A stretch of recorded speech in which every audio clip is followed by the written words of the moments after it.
Olá pessoal que é inscrito aqui no meu canal, bem-vindos a mais um vídeo. E o vídeo de hoje eu vim falar com vocês sobre o DI, Deficiência Intelectual ou Desenvolvimento Intelectual, tá? Ambos é DI. A DI, ela é ela é uma condição iniciada na infância, tá? Caracterizada por limitações no funcionamento cognitivo, que é o racional e aprendizagem, tá? E comportamental adaptativa, que é a autonomia e habilidades sociais. Não é uma doença, mas sim um funcionamento cerebral diferente, exigindo suporte multidisciplinar para a autonomia, tá? Então é aquela criança que tem uma certa dificuldade, tá? Com desenvolvimento social, pessoal, até mesmo, e o óbvio que é o escolar, tá? De aprendizagem, tá? Daí eu costumo dizer que é e não é, tá? Como é que fala? Confundido com o TDAH. Por quê? Porque o TDAH é uma coisa assim, eu falo por mim, tá? A gente não. Quando a gente não quer, quando a gente não gosta, tá? A gente não faz. Por que eu vou dar atenção pra uma coisa que eu não quero? Já o DI não, o DI ele exige uma atençãozinha a mais, porque ele tem uma dificuldade, uma coisa do neurodesenvolvimento de aprendizagem, na região de aprendizagem do DI, tá? Então, ó, os principais aspectos da DI: sinais e sintomas.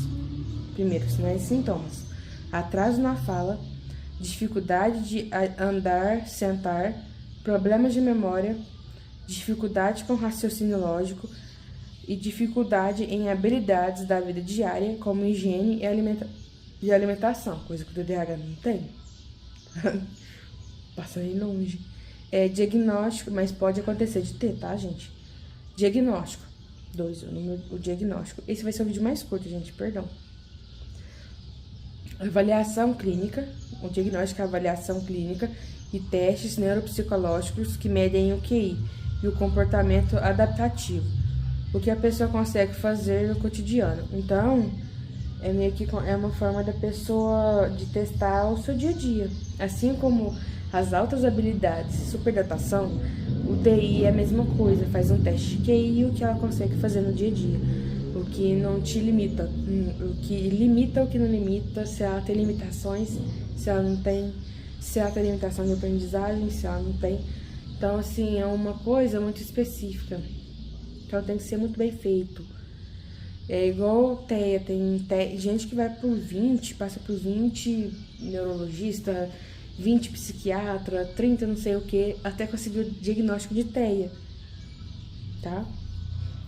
Então tem que ser algo, eu quero dizer, lembre a palavra, tem que ser minucioso, tá? O grau de severidade, tá? Que é classificado em leve, maioria dos casos, cerca de 75%, moderado, grave ou profunda, baseada no impacto funcional.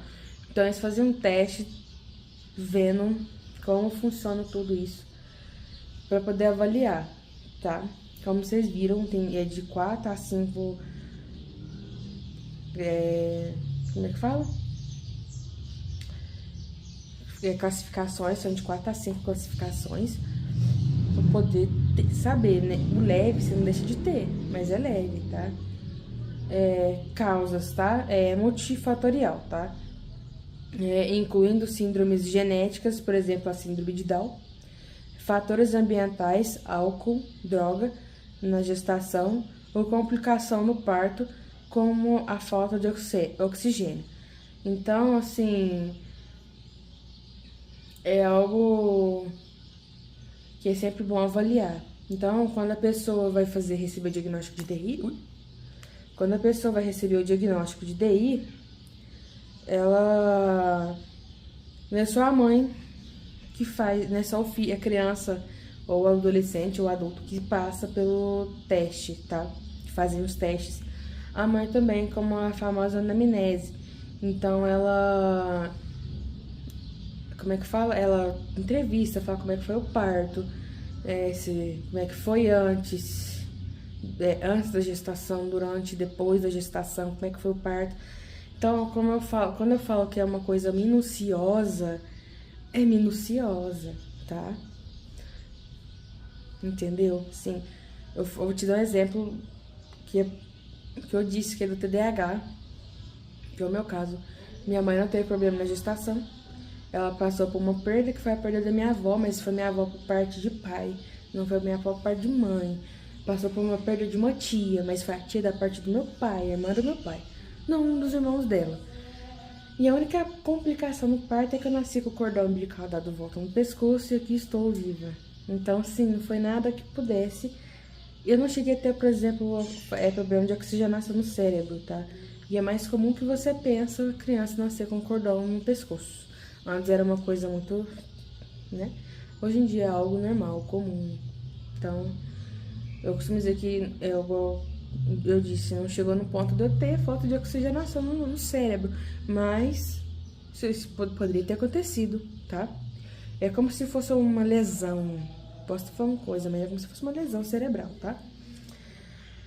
O tratamento não há cura, assim como os outros transtornos que você nasce, como TEA, TDAH, Tourette, a síndrome de Rett. Então, quando se nasce com ela, não tem cura. Quando se nasce, ela se desenvolve durante o nascimento da criança ali, que chega ao ponto de, como eu disse, a falta de oxigênio no cérebro. Então, tá ali todo na parte neurológica de desenvolvimento funcional da cabeça, tá? Não há cura medicamentosa, tá? O tratamento envolve equipe multidisciplinar, que é pediatra, neuropediatra, psicólogo, fonoaudiólogo, porque tem gente que não tem problema de fala, como disse aqui, não conversa, não fala, demora a falar. Terapeuta ocupacional e psicopedagoga. A criança tá melhor que eu. Para desenvolver habilidades e inclusão, tá? Pra pessoa poder conviver em harmonia. Mas do que adianta viver em harmonia? Tem muita gente que fica muito... Nossa Senhora. Pra poder se incluir, tá? E sempre bom a pessoa que tem DI ir com um laudo médico, tá? O diagnóstico precoce e estimulações adequadas, tá? São fundamentais para o desenvolvimento de crianças com DI, tá? Mesma coisa com TDAH, com TEA, com Tourette, com a síndrome de Rett. Quanto mais você ir atrás, quanto mais você diagnosticar a sua criança, melhor vai ser o desenvolvimento dela em qualquer outro lugar que ela for. Entenda que não é um problema, não é culpa sua. É uma criança nasceu assim, muito menos você, criança, adolescente, adulto, que está me assistindo. Vocês são perfeitos, pô, né? Vocês estão aqui, é um sinal de que vocês são bem mais capazes que muita gente aí, tá?